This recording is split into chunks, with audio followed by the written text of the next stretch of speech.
Tidak ada orang hidup yang tidak punya masalah. Masalah itu Allah kirimkan bukan ingin membuat kehidupan kita bermasalah, bukan, tapi ingin meningkatkan kualitas kehidupan kita agar lebih baik dari sebelumnya. Karena kalau tidak diuji, Bu, kemampuan kita tidak keluar. Anak-anak ibu yang sekolah itu ada ujian nggak? Kalau nggak ada ujian, itu ibu nggak akan tahu anak ibu tuh benar nggak belajarnya, ilmunya dapat nggak. Untuk menguji bahwa dia sudah dapat ilmu, punya kemampuan baru, mesti ada ujian. Nanti kalau sudah pintar, naik kelas dia menghadapi masalah yang baru. Dengan logika yang sama, hidup juga begitu. Dan karena kita tahu nikah itu adalah bagian daripada ibadah, maka mempersiapkannya pun menjadi sangat penting. Ini yang menjadi perbedaan antara orang-orang yang beriman dengan orang-orang yang nggak beriman. Orang-orang yang beriman menjadikan nikahnya itu adalah sebuah ibadah, maka dia tidak ada urusan dengan cepet-cepetan. Tidak menjadikan nikah itu sebagai perlombaan. Kenapa? Nggak seperti zaman sekarang, ketika ada anak muda, lantas kemudian teman-temannya sudah nikah, lantas dia kemudian merasa, kapan saya? Sehingga tujuan dia menikah itu karena dia merasa nggak enak teman-temannya sudah pada nikah. Yang punya rizki itu siapa? Yang punya harta siapa? Yang punya ilmu siapa? Yang punya segalanya? Oke. Sekarang simpan. Tidak ada yang serupa dengan Allah. Laisa kamitslihi syai'. Tapi saya kasih ibu permisalan sedikit saja. Ibu kalau dekat dengan pejabat, aksesnya mudah nggak? Ibu kalau punya teman orang kaya, gampang dibantu nggak? Gampang kan? Dengan logika yang sama, ibu kalau dekat dengan Allah, apa yang sulit bagi Allah? Nah, ini jarang dipakai, Bu.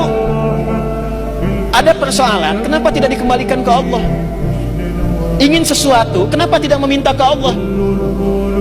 Yang kita butuhkan sekarang itu bukan materinya, bukan kedudukannya. Yang membuat bahagia itu seringkali bukan karena materi berlimpah, bukan. Yang sejatinya membuat kita lebih bahagia itu ada ketenangan dalam jiwa. Kalau kata guruku gini, kalau seandainya ada banyak hal di mana kita merasa gagal, sedih, pokoknya nggak ada harapan. Jadi memang itulah tujuan Allah. Tujuan Allah itu membuat kita putus asa, supaya kita tahu bahwa kita lemah. Makanya ketika kita tahu kita lemah, maka besok nanti setelah kita menang, nggak ada yang menepuk dada lalu bilang ini karena gue. Iya, betul. Nah, itulah memang kita dilatih untuk jatuh sejatuh-jatuhnya. Seolah-olah gini, buatlah rencana sebaik-baiknya supaya Allah bisa kasih tahu rencanamu itu sampah. Agar besok ketika Allah tolong, kita jadi tahu ya Allah jauh lebih bagus daripada rencana saya. Iya sih. Menarik. Makanya lagi Bang ya. Iya. Makanya terbelahnya lautan itu setelah segala sesuatu yang nggak mungkin. Betul. Udah mau perkembangan nggak ada opsi lain ya? Nggak ada opsi. Sudah tidak ada opsi. Iya, maka orang bilang kalau kita ditolong nih cuma satu, Allah. Ustadz, saya cuma punya 27.000, nggak ada masalah. Bagi 27 hari. Setiap hari keluarkan 1000. Anda tahu berapa pahalanya? Quran surah kedua ayat 261. Paling kiri sebelah atas di mushaf. Mathalul ladzina yunfiquna amwalahum fi sabilillah kamathali habbah ambatat sab'a sanabil fi kulli sumbulatin mi'atu habbah. Wallahu yudha'ifu liman yasha wallahu wasi'un 'alim. Orang-orang yang senang infak di jalan Allah seperti menanam satu benih tumbuh 7 tangkai, setiap tangkainya ada 100 benih baru. 1 kali 7 kali 100, 700 kali pahala. Di luar Ramadan. Untuk Ramadan kali 10 lagi. Anda keluarkan 1.000 rupiah, nilainya di hadapan Allah 7.000 kali lipat, paling minimal. Kapan lagi kita beramal dapat pahala 7.000 kali lipat? Di hadis Muslim, 1 keduanya bisa 500 tahun, 2 ketiga 500 tahun, 3 keempat 500 tahun. Semua nafas akan terhenti pada waktunya, dan semua keindahan dunia tidak ada artinya. Cerita akhirat yang dulu kita dengar akan menjadi nyata. Angan-angan dunia akan menjadi hampa. Kecantikan yang dulunya kau sombongkan, ketampanan yang dulunya kau banggakan, semuanya jadi santapan cacing tanah. Harta yang dulunya kau simpan dan engkau tidak mau mengeluarkannya, semuanya jadi rebutan. Orang yang mewarisi hartamu, pada saat itu penyesalan tidak ada artinya. Dan seburuk-buruk penyesalan adalah penyesalan di hari kiamat. Di Islam tuh berlaku hukum ini. Jika tanaman Anda merambat ke tetangga, buahnya masuk, maka hakun mushtarak. Buahnya hak bersama dengan tetangga. Jangan tunggu dia minta. Jangan tunggu. Anda punya rambutan, buahnya ke tetangga. Ketuk pintunya, sampaikan. Bu, ya Pak, ada apa? Itu ada buah. Ya, saya tahu pohon rambutan punya Bapak kan. Betul, pohonnya punya saya. Tapi buahnya ke tempat ibu. Jangan tunggu sampai menguning, sampai memerah. Ibu pengen saat hijau pun ambil aja. Nggak usah minta izin sama saya. Aturan dari mana, Pak? Nabi Muhammad mengajarkan saya, jangan sampai tetangga menikmati dengan pandangan dan menyapu sampahnya saja, dia mendapatkan bagian yang sama untuk mengambil buahnya. Tahu masalah laki-laki itu apa? Ada yang tahu? Belum tahu masalah laki-laki apa? Mau saya kasih tahu masalah laki-laki. Laki-laki itu makhluk sederhana. Laki-laki itu makhluk sederhana. Masalah hidupnya cuma 2. Masalah hidupnya cuma berapa? 2. Berapa masalah hidup laki-laki? Kalau enggak yang satu, ya berarti yang kedua masalah hidupnya itu. Apa? Pertama, masalah hidupnya adalah uang. Yang kedua, masalah hidupnya adalah ranjang. Jelas sampai di sini? Mau diulangi? Masalah hidupnya uang, yang kedua ranjang. Maksudnya apa Ustaz? Ranjangnya perlu diganti? Bukan. Jelas ya? Jadi yang pertama apa? Yang kedua, itu aja masalah hidupnya. Jadi laki-laki kalau di kantor bermasalah, bisa jadi dia punya utang atau kurang uang. Yang kedua, dia kurang mendapatkan perhatian daripada istrinya. Jelas ya sampai di sini ya? Itulah kuncinya kenapa di setiap pembuka itu seringkali ada keluar kata Alhamdulillah. Jadi secara psikologi, ketika diteliti, syukur itu lebih sering menghadirkan kebahagiaan. Nah, sekarang yang kurang dalam kehidupan itu seringkali adalah kebahagiaan. Dan kebahagiaan itu diingatkan oleh Allah itu 5 kali dalam sehari. Karena seringkali capaian-capaian, target-target kehidupan kita yang kita kejar itu mungkin ada orang tanya, ya Pak Kiai, kalau setan dibakar di neraka panasan enggak? Ya panasan. Lo kan setan dari api, ngapain harus panasan? Kan materinya sama. Terus Kak Kiai tadi gak kesulitan, dia ngambil pasir, disawero di wajahnya. Wah sakit Kiai, kamu kan dari tanah, kena tanah kok. Jadi itu ada sekian, artinya gini ya, kalau kesulitan jawab pakai baik-baik ya sudah pakai cangkem melek itu aja kan. apa manfaat dari ibadah itu? Mengapa mesti ada 5 waktu? Dan apa turunan manfaatnya dalam kehidupan kita? Kalau kita mengerjakan itu, dampaknya kepada kehidupan kita apa? Nah, inilah indahnya di dalam Islam, dijelaskan dalilnya, diberikan contohnya, diberikan alasannya, dan yang paling indah, diberikan penjelasan dengan detail tentang manfaat-manfaatnya. Ini tidak ditemukan di dalam konsep keyakinan manapun. Kalau teman-teman boleh mau riset, silahkan. Ada nggak satu keyakinan agama tertentu yang dari ibadahnya itu diatur? Cara memulainya, bacaannya, detailnya, manfaatnya, waktunya, sampai dengan hasilnya, sampai kiamatnya.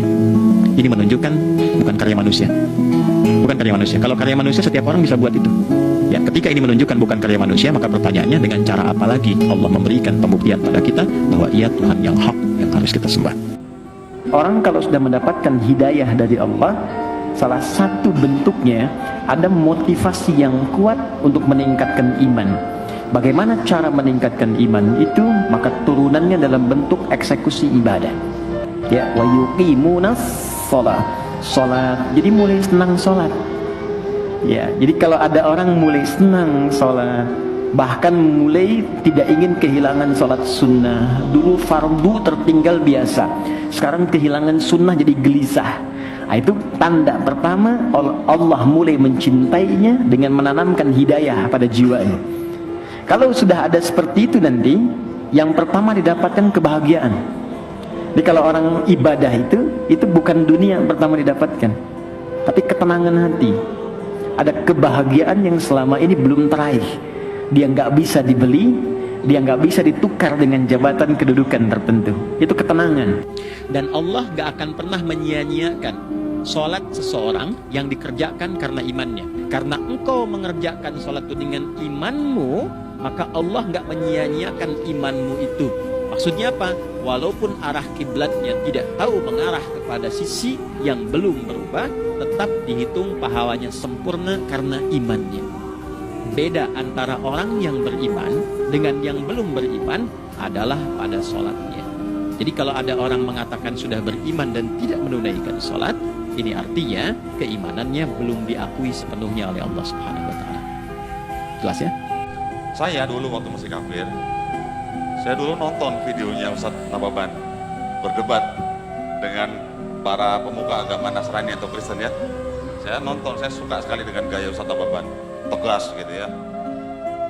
Alhamdulillah setelah saya melalui proses yang cukup panjang, kurang lebih 7 tahun. Di dalam 7 tahun itu ternyata ini yang sering menjadi kesalahan orang-orang di luar Islam ya, untuk memeluk Islam ya. Yang orang di luar Islam lihat atau yang orang di luar Islam pandang terhadap Islam itu bukan Islamnya, tetapi Muslimnya Ustaz. Banyak yang begitu. Juga, nah mohon maaf tadi saya mungkin belum memperkenalkan diri secara lengkap. Nama saya Don Ditan, saya dari keturunan Tionghoa. Orang-orang Tionghoa di Indonesia yang dulu hidup juga bersama-sama dengan bangsa Indonesia lainnya di bawah pemerintahan penjajah Belanda. Mindset orang-orang Tionghoa itu dulu sudah disetting sedemikian rupa sehingga mereka melihat agamanya orang pribumi Indonesia itu sebagai agamanya orang miskin. Ini mohon maaf ya. Ini adalah pandangan orang-orang Tionghoa yang totok gitu. Mungkin sekarang sudah jauh berubah, tetapi nenek saya masih ngomong begitu. Orang tua saya juga dulu masih ngomong begitu. Tolong bujuk saya supaya sholat. Puasa saya lakukan, semua saya lakukan kecuali sholat. Ketika Allah perintahkan ibadah-ibadah yang lain, itu cukup perintah ayat saja turun. Allah perintah haji, ayat saja turun. Allah perintah puasa, ayat saja turun. Allah perintah bayar zakat, ayat saja turun. Tapi ketika Allah perintah sholat, tidak boleh ayat turun. Nabi dijemput oleh 2 malaikat, kemudian diajak naik, ketemu dengan Allah untuk menerima perintah ini. Kenapa? Karena perintah ini sangat penting. Mas, saya boleh dagang, bayar zakat sambil nyanyi. Saya boleh haji sambil nyanyi. Tawaf, labbaik Allahumma labbaik, labbaik la syarika lak labbaik. Boleh. Ya, saya bayar zakat boleh sambil nyanyi. Begadang jangan begadang. Kenapa? Sholat tak boleh. Allahu Akbar. Darah muda, darahnya pada batal sholat saya. Kenapa? Inilah puncak penghambaan kepada Allah. Jadi puncak penghambaan kalau saya meraku hamba, sholat. Yang paling mulia dalam tubuh kita, kepala. Adik-adik bercanda dipukul pantatmu masih senyum.